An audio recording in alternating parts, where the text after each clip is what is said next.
I'm Emily from Threaded Journey. Don't stress. Let's break this step down together. Now I'm ready to put my pattern together. So the very first, probably 10 that I did, I thought I had to tape the entire thing together before I could do anything.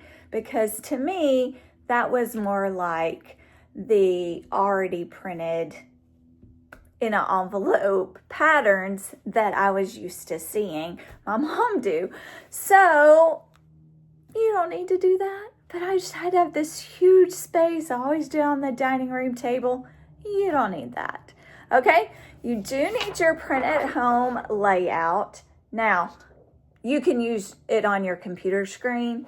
Sometimes I just find it easier to do this and then I can be watching a movie. So however you want to do that is fine. I have all of my papers that I'm going to need. This is key. A stand-up desk style tape dispenser is amazing. And you're going to need your scissors that you have. Mine's kind of faded now. Written pattern only on. Okay? These are just for paper. Do not use your fabric scissors to cut out your pattern. Key.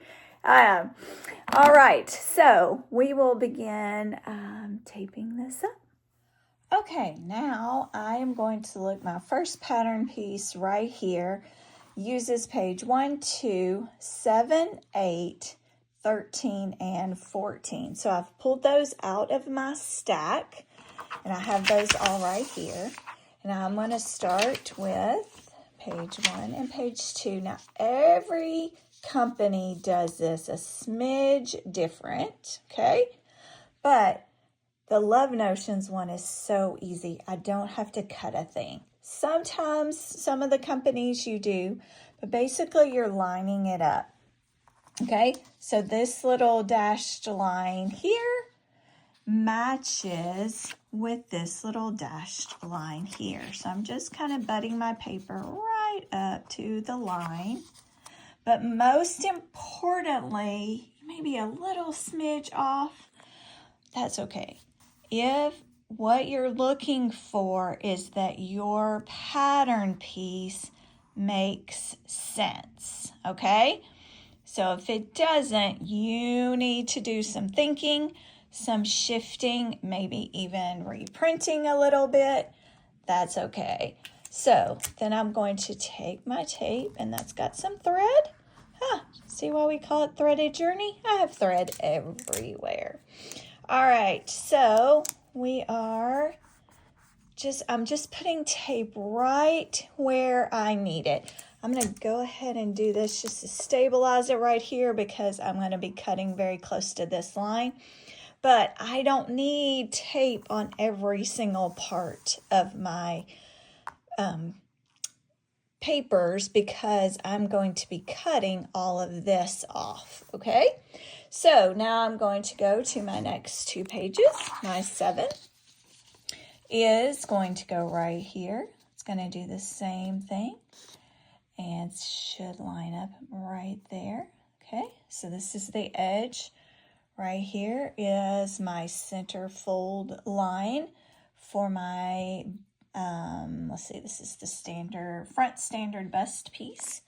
So, same thing. See why I told you it's invaluable, that little desk thing? Desk tape dispenser. Amazing. You can hold a camera and still tape your pattern together. All right, so I'm going to continue to do that with my 7, 8, 13, and 14, and I'll be right back.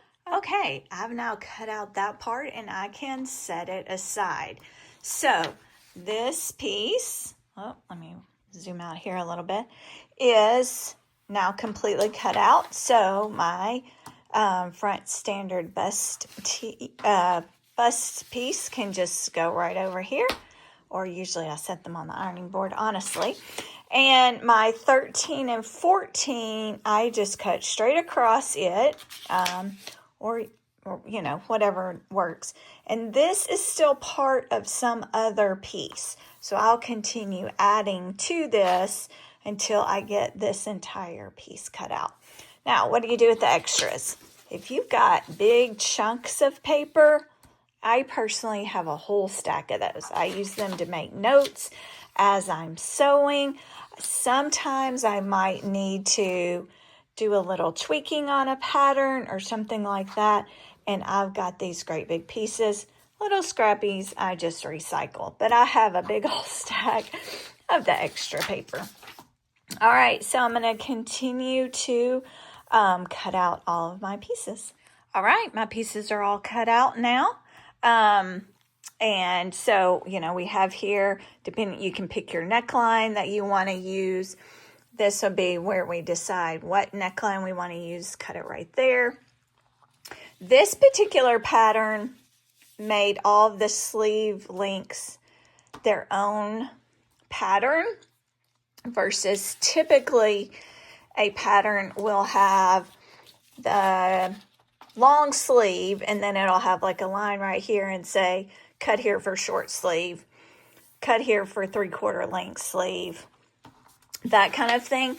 So I personally just chose to go ahead and print out all of the sleeve options because I think I will probably make all of them. I'm excited for this pattern. So I print this front page. I told you I print that.